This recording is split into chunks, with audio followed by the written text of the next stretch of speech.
Ya, shalom Bapak Ibu, shalom semuanya, Tuhan berkati. Baik yang di gereja, shalom ya, Tuhan berkati. Terima kasih Pak David, Pak Effendi dan teman-teman semuanya yang boleh hadir malam ini ya.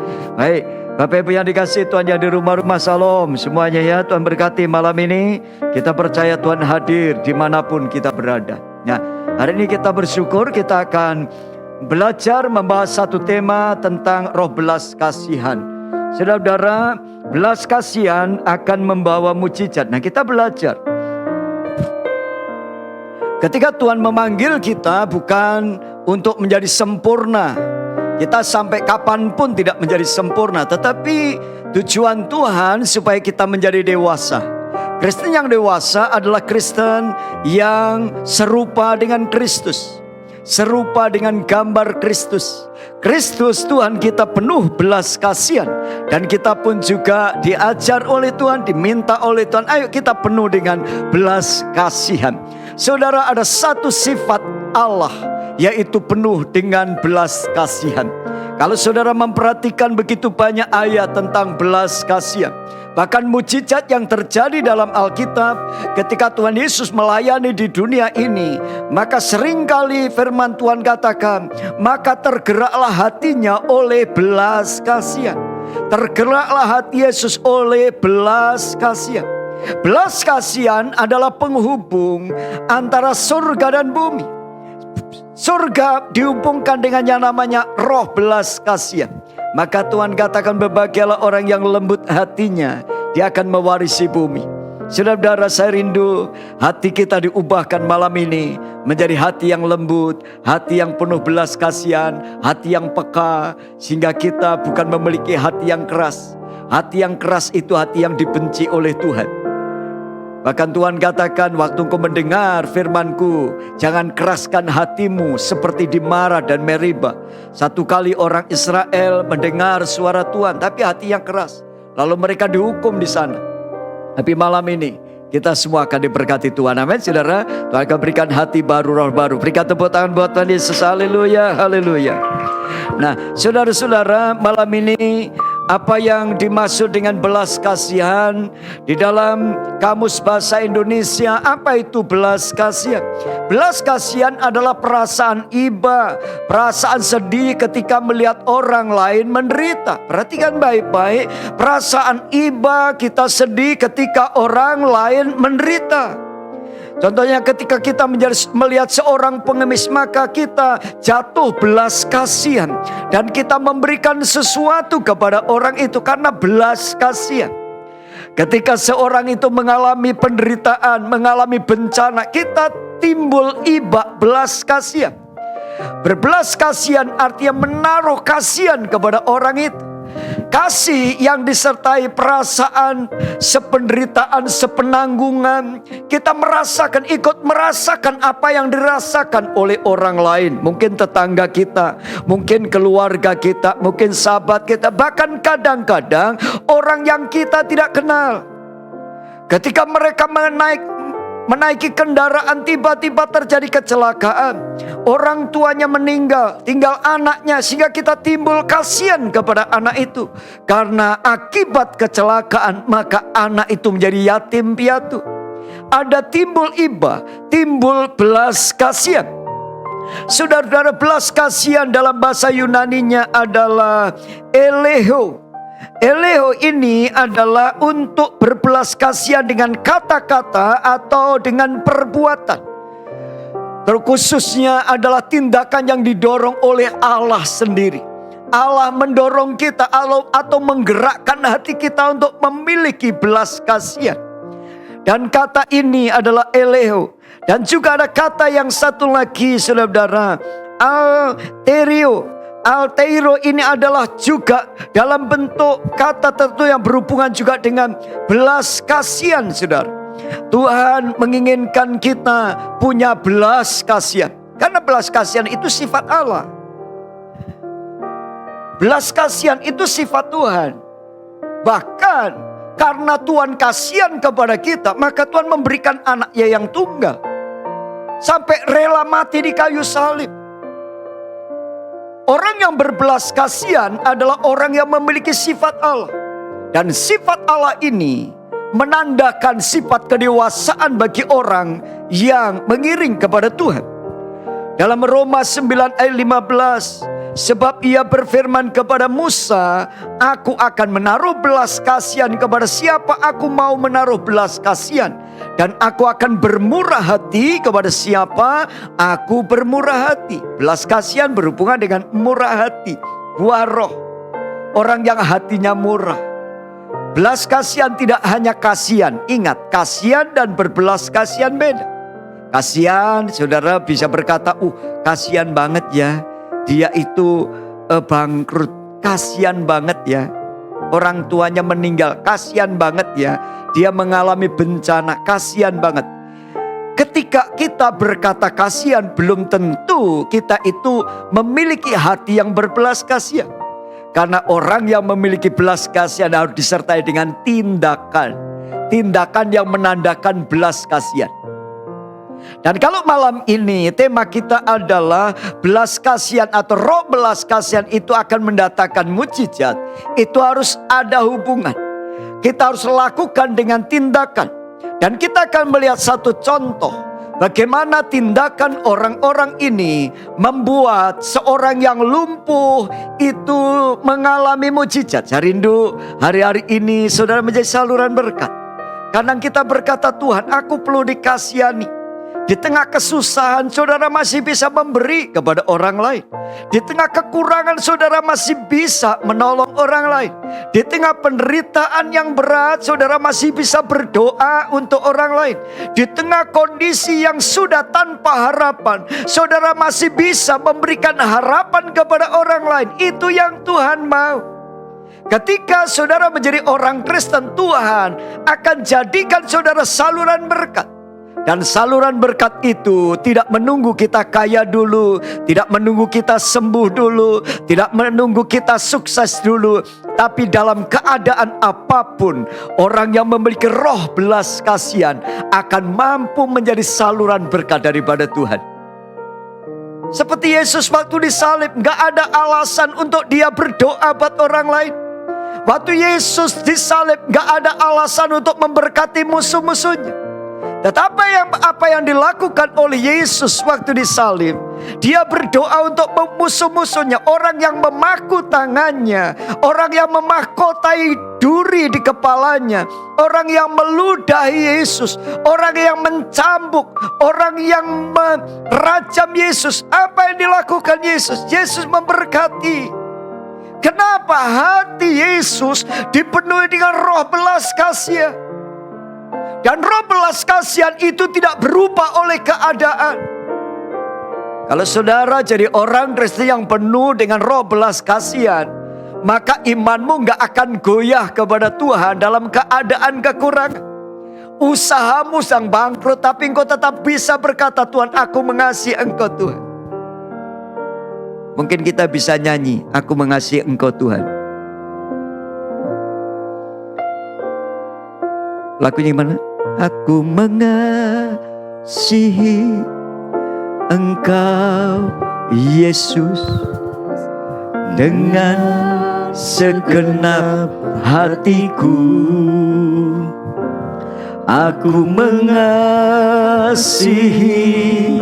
engkau Yesus dengan segenap jiwaku. Ku renungkan firman-Mu siang dan malam, ku pegang perintah-Mu dan ku lakukan.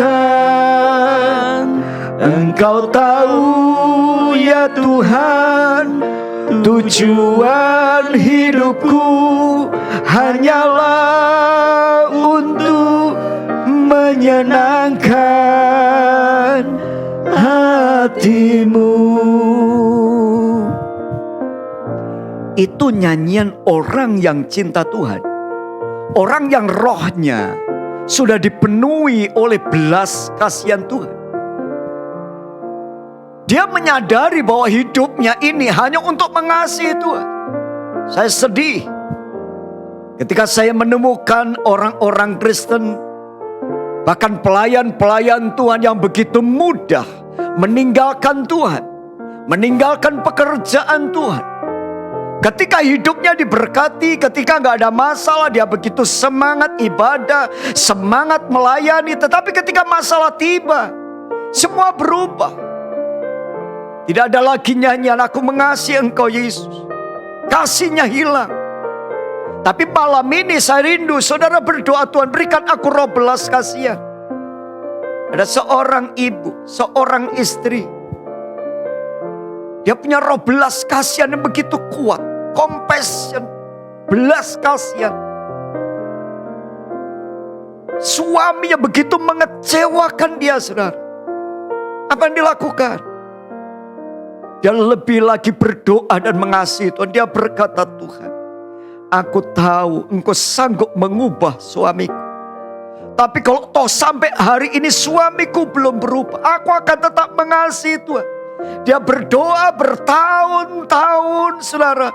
Imannya tidak goyah, tetapi dia terus ikut doa. Mesbah doa pagi, ikut doa. Saat teduh dia melakukan ibadah, dia terus. Dia bergabung menjadi tim doa syafaat. Dia mendoakan gereja, mendoakan kota bangsa. Dia mendoakan banyak orang. Tetapi masalahnya sendiri belum selesai, saudara. Masalahnya semakin berat, semakin didoakan suaminya semakin rusak. Tetapi apa yang terjadi? Dia tidak pernah goyah. Dia tetap berkata, Tuhan, apapun terjadi aku akan tetap berdoa dan mengasihi Tuhan. Ketika tiba waktunya, Tuhan jamah suaminya. Air matanya diubah menjadi mata air. Kain kapung menjadi tari-tarian. Saudara, kita belajar dari Markus pasal 2 ayat 1 sampai 12, kita lihat di sini. Firman Tuhan katakan begini. Kita baca yang di gereja, mari baca yang di rumah, baca Alkitab saudara. 2, 3. Kemudian sesudah lewat beberapa hari, waktu Yesus datang lagi ke Kapernaum, tersiarlah kabar bahwa ia ada di rumah. Maka datanglah orang-orang berkerumun sehingga tidak ada lagi tempat, bahkan di muka pintu pun tidak. Sementara ia memberitakan firman kepada mereka, ada orang-orang datang membawa kepadanya seorang lumpuh, digotong oleh 4 orang. Tetapi mereka tidak dapat membawanya kepadanya karena orang banyak itu. Lalu mereka membuka atap yang di atasnya. Sesudah terbuka, mereka menurunkan tilam tempat orang lumpuh itu terbaring. Ayat yang kelima. Ketika Yesus melihat iman mereka, berkatalah ia kepada orang lumpuh itu, hai anakku, dosamu sudah diampuni. Ayat 11. Kepadamu kukatakan, bangunlah, angkatlah tempat tidurmu dan pulanglah ke rumahmu. Dan orang itu pun bangun, segera mengangkat tempat tidurnya dan pergi keluar di hadapan orang-orang itu, sehingga mereka semua takjub, lalu memuliakan Allah, katanya, yang begini belum pernah kita lihat. Ribuan orang berkata yang begini belum pernah kita lihat. Itu terjadi oleh sebab apa? Oleh sebab ada 4 orang yang punya roh belas kasihan, yang mau membawa orang lumpuh yang tidak bisa berjalan itu, yang sejak lahir sudah lumpuh, dia pikul bersama-sama, dia bawa ketemu Yesus. Kalau 4 orang ini tidak punya roh belas kasihan, sampai kapanpun orang lumpuh akan tetap lumpuh. Dan ribuan orang tidak menyaksikan mujizat terjadi pada hari itu. 4 orang ini punya roh belas kasihan. Ini sahabat-sahabat dari orang lumpuh itu, mungkin saudaranya. Ada banyak saudara gak punya belas kasihan. Kita minta tolong, malah diomel, dasar lu memang lu tuh sial. Memang kamu tuh gak beruntung, kamu sial, saudara. Kita minta tolong, bukannya ditolong, malah kita justru direndahkan, dihina, dilecehkan. Bahkan bukan hanya orang di luar sana, orang Kristen pun seringkali tidak punya belas kasihan kepada saudaranya sendiri. kepada teman-temannya. Ya, waktu punya duit cari teman. Kalau sudah nggak punya duit bangkrut, dimusuhin. Telepon saudara nggak diangkat, WhatsApp saudara nggak dijawab, saudara. Waktu dulu tiap menit telepon, tiap menit WhatsApp. Yuk makan, yuk di sana ngopi, yuk di sini, saudara. Karena saudara punya duit. Tetapi saat kau nggak punya apa-apa, dia berubah. Dan saat perubahan terjadi, saudara, apa saudara siap? Saudara, saya sampaikan, saudara boleh punya banyak sahabat, boleh punya banyak saudara, tetapi orang yang tidak punya roh belas kasihan, dia kasihnya terbatas. Belas kasihan adalah perwujudan kasih yang nyata, yang dapat ditunjukkan lewat perbuatan dan perkataan. Dan kalau semua anak-anak Tuhan di gereja, pelayan-pelayan Tuhan punya roh belas kasihan, bukan roh penghakiman, bukan roh pendakwaan. Kalau keluarga-keluarga Kristen punya roh belas kasihan, suami punya roh belas kasihan, anak punya roh belas kasihan, ibu istri punya roh belas kasihan, saya percaya keluarga akan rukun dan damai, akan diberkati oleh Tuhan. Akan jauh dari permusuhan. Engkau akan memaklumi, engkau akan bisa dengan mudah memaafkan anggota keluargamu yang mengecewakan engkau. Engkau akan membalas kejahatan dengan kebaikan. Maka betapa pentingnya roh belas kasihan ini. Maka malam ini saya rindu saudara berdoa, Tuhan berikan aku roh belas kasihan. Hati yang mudah hancur, hati yang mudah menangis, hati yang merasakan penderitaan. Aku enggak, kalau suamiku diperlakukan begitu, aku enggak suka. Aku juga enggak akan perlakukan suami orang lain. Kalau aku diperlakukan enggak baik, aku enggak suka. Aku juga enggak akan lakukan itu kepada orang lain. Kata-kata yang kasar tidak akan pernah keluar dari mulutku. Karena waktu aku mendengar kata kasar, aku enggak siap. Aku marah ketika dikata-katai orang. Tapi berapa banyak engkau begitu mudah mengata-ngatai orang, tapi engkau enggak pernah terima ketika orang lain berkata kasar. Engkau enggak adil. Kita seringkali enggak mau berbuat adil. Kenapa? Karena kita egois. Orang yang egois melukai orang seenaknya, tidak mau mengerti orang lain. Yesus mengerti keadaan saudara. Tuhan mengerti keadaan. Coba saudara, kalau Tuhan itu pemarah, Tuhan egois, kita habis semua dari dulu-dulu. Gak ada yang di sini saudara ya. Kejahatan kita itu begitu luar biasa, tapi Tuhan itu maklum. Tuhan mengerti, ribuan kali jatuh dalam dosa tetap diampuni, diterima. Tapi teman kita, suami, anak, istri melakukan kesalahan sekali, dua kali, marah kita luar biasa. Seakan-akan istri atau suami kita itu bukan manusia lagi. Kita kata-kata seperti kata-kata yang kata-kata binatang keluar semua. Malam ini mari kita sadar, pelajaran apa yang penting untuk kita belajar. Mujizat terjadi pada orang lumpuh ini karena 3 hal. Yang pertama, orang lumpuh ini mendapat belas kasihan dari sahabat-sahabatnya atau saudara-saudaranya. Ayo saudara jadi sahabat, punya roh belas kasihan. Saudara, roh belas kasihan itu tidak peduli orang itu mau berbuat apa kepada kita. Kita tetap mengalirkan belas kasihan. Amin saudara. Dan ini coba, orang ini beruntung. Saya katakan banyak orang lumpuh di dunia ini, tapi mereka tidak punya sahabat-sahabat sejati seperti ini. Kalau engkau punya sahabat sejati, bersyukur. Kalau toh enggak punya sahabat sejati, jadilah sahabat sejati. Jadilah orang yang jadi sahabat. Engkau dikhianati, diperlakukan enggak adil berulang-ulang, tetap engkau berkata, engkau sahabatku. Aku akan tetap berdoa untukmu. Aku akan tetap tolong engkau. Orang yang seperti ini susah dicari. Saya katakan, orang lumpuh ini beruntung. Punya teman-teman yang mengasihi. Mereka datang, dia berkata, Yesus datang ke Kapernaum, mau gak kamu sembuh? Aduh, gak mungkin aku bisa ketemu Yesus. Oke, hari ini kami akan bawa kamu. Caranya gimana? Kita gotong. Kamu tinggal tidur di tempat itu, kita gotong, kita ketemu Yesus. Nanti kamu capek, gak apa-apa. Aku rela capek, aku rela lelah. Yang penting kamu sembuh.